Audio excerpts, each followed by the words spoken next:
Assalamualaikum warahmatullahi wabarakatuh. Perkenalkan, nama saya Anggun Fanisode dengan NIM P202001037 dari kelas D1 Keperawatan. Pada kesempatan kali ini saya akan membuat video singkat penyuluhan mengenai advokasi terhadap anak dan keluarga pada kekerasan fisik, mental, dan seksual. Selamat menyaksikan. Assalamualaikum warahmatullahi wabarakatuh. Waalaikumsalam warahmatullahi wabarakatuh. Baik, pertama-tama saya perkenalkan diri dulu. Perkenalkan, nama saya Perawat Anggun Fanisode, biasa dipanggil Perawat Anggun.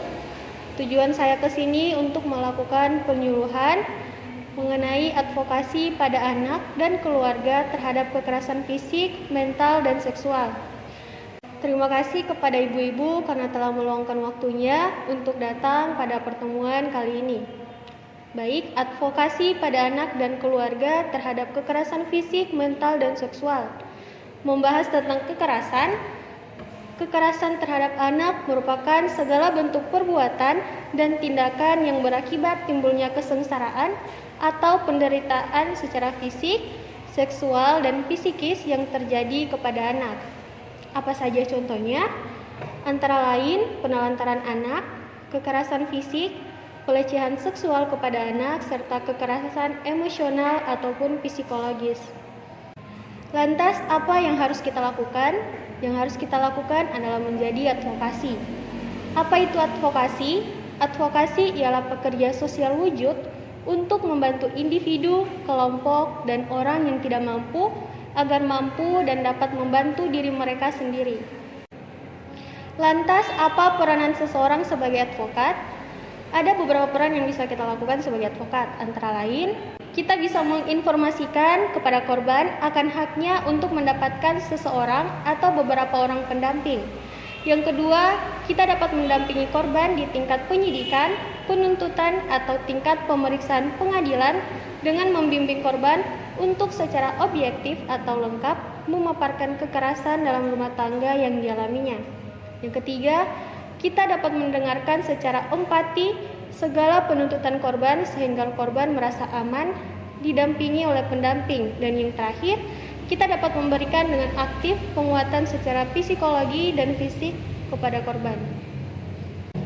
Lalu, apa peran kita sebagai orang tua atau kerabat terhadap anak yang mendapatkan kekerasan? Kekerasan terhadap anak itu bukan saja dilakukan oleh orang tua, tapi bisa juga dilakukan oleh orang-orang yang ada di lingkungannya.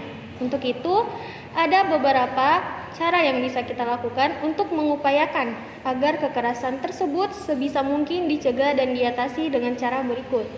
Yang pertama, kita dapat membantu anak untuk melindungi diri.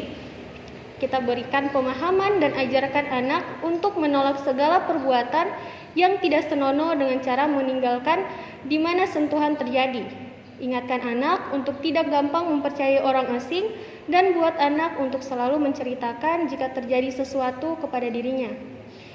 Yang kedua, kita dapat melakukan pembekalan ilmu bela diri. Pembekalan ilmu bela diri pun dapat menjadi salah satu solusi agar anak tidak menjadi korban kekerasan. Selain mengajarkan kepada anak mengenai disiplin dan membentuk mental juga jasmani yang kuat, bela diri dapat digunakan untuk membela diri sendiri dari ancaman-ancaman yang ada. Yang ketiga, memaksimalkan peran sekolah. Sekolah harus memiliki fungsi kontrol sosial, yakni sekolah memiliki asesmen atau penilaian terhadap perilaku anak. Sekolah juga harus menggagas aktivitas-aktivitas internal sekolah yang bersifat positif, serta memfasilitasi aktivitas orang tua, siswa, dan siswa. Kemudian, memberikan pendidikan budi pekerti. Salah satu solusi untuk mencegah krisis moral yang melanda di kalangan generasi penerus adalah kita dapat mengajarkan budi pekerti, baik di rumah maupun di sekolah. Seperti yang kita ketahui bahwa pendidikan budi pekerti ini masih belum merata dan belum benar-benar menjadi mata pelajaran yang wajib di semua sekolah. Dan yang paling terakhir ini sangat penting, yaitu laporkan kepada pihak berwajib.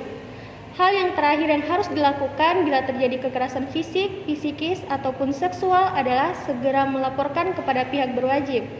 Hal ini bertujuan agar segera diambil tindakan lebih lanjut terhadap tersangka dan mengurangi angka kejahatan yang sama terjadi.